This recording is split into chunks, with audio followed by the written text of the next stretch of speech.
Welcome back to the Ultimate Seattle Sports Show. Chris Egan having a snack as we continue here on our very first show. You're watching this show and you're at home. You're watching on your app on King 5 Plus. Just grab some popcorn, sit down, relax, enjoy life a little bit. You don't have to watch us. You can just listen to us as you're walking around the house, relaxing, getting some snacks, maybe doing a little cleaning. Yeah. We'll help you get through it. We've talked a lot of Seahawks and NFL. Let's turn to college football and the Huskies now. Starting quarterback Damon Williams announced in the offseason he was leaving UW and was quickly forced to change his mind. I can't think of a better guest right now than to have Dave Softy Mahler of Sports Radio KJR on us, because he of the Husky Honks has got to have an opinion about Damon Williams jumping and then all of a sudden forced to jump back to the Huskies. Yeah, it wasn't a big deal to me. Whatever.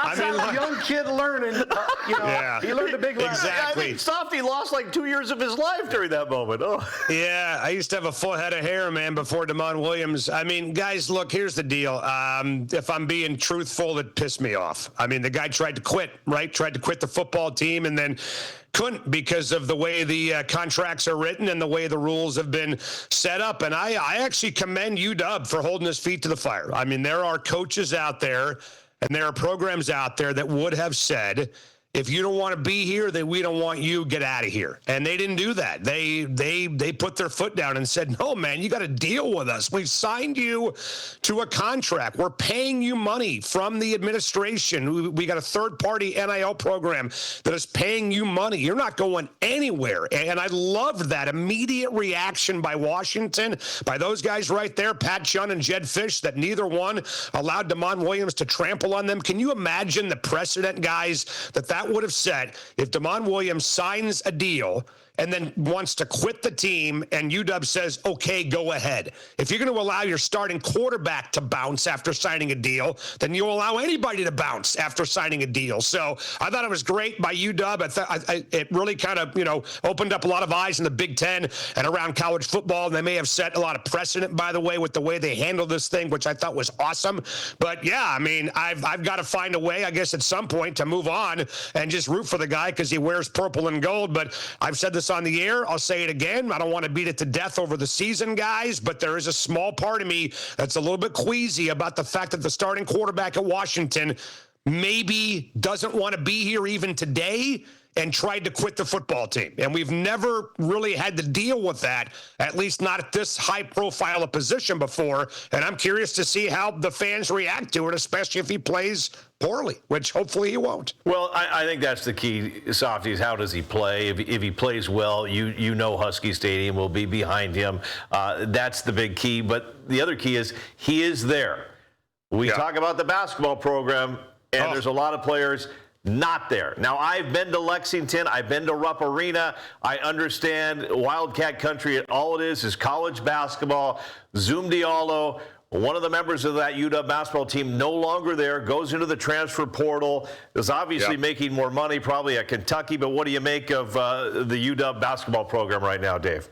Well, it's a disaster. I mean, I don't think there's any other way to put it. They got like 4 guys on the basketball team right now, right? I mean, your best player is probably Wesley Yates, right now, who, good player, but he's not a star. He's not a difference maker. And, what do you need in college basketball? You need a point guard, big man, and some depth. And right now, the Huskies have none of those 3.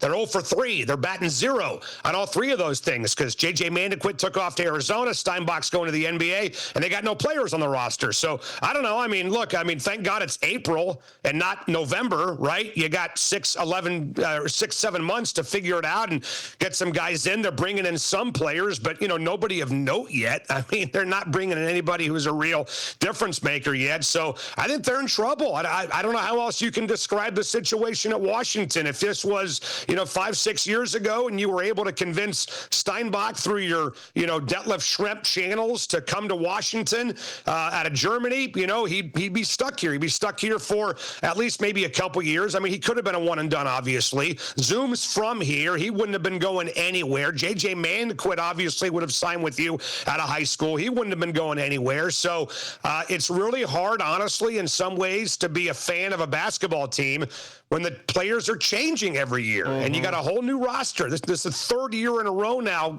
Paul, that Danny Sprinkle is going to have a brand new roster. And I just have the same fears now that I had a year ago. There's just not enough time to get these guys on the same page and get them playing together by November.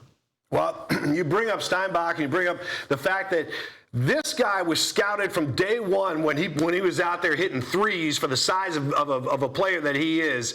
Yeah. He can do a lot of things, and he's a functional player. He's already, all the NBA scouts were watching him play all season long, and all the commentators were saying the same thing. This dude's ready. I mean, it's no surprise that he would be a lottery pick in this year's NBA draft. Well, and you should have been better than you were, but they had a lot of injuries, right? I mean, you don't want to use injuries as an excuse. I know it's lame. I know people think it's pathetic when coaches use injuries as an excuse. And I'll be honest with you, I didn't hear Sprinkle do that a lot this year. I just think there were a couple of times, even the Oregon game, right, when he got the tech, that maybe cost the team the game there against Oregon. I think the frustrations at one point just totally boiled over for him.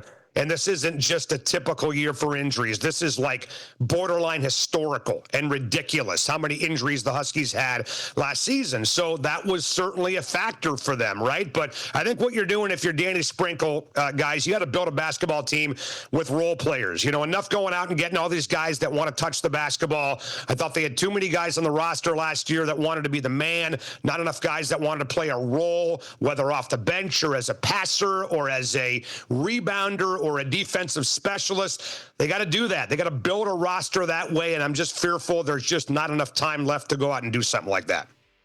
All right. A lot of work to do on that program. I don't know. Steele Venters is transferring from Gonzaga to the Huskies. What do you think of Steele? I mean, at least the name is cool. I love the name. If he was a wrestler, I'd be excited about it. That's a phenomenal name for a wrestler. Right. It's funny you brought that up because I think Gonzaga fans even are like, who? What? Who'd you get off our roster? They got no idea who this guy is. Now, he's a bench player. He's a role player at best. He's not a starter in the Big Ten. He's not a guy that's going to contribute anything besides maybe 10 or 11 minutes a night. Maybe you bring him in like the Sonics used to bring in Bukowski back in the day. Just let him get his 5 fouls and get him off the court, right? What the heck? All right.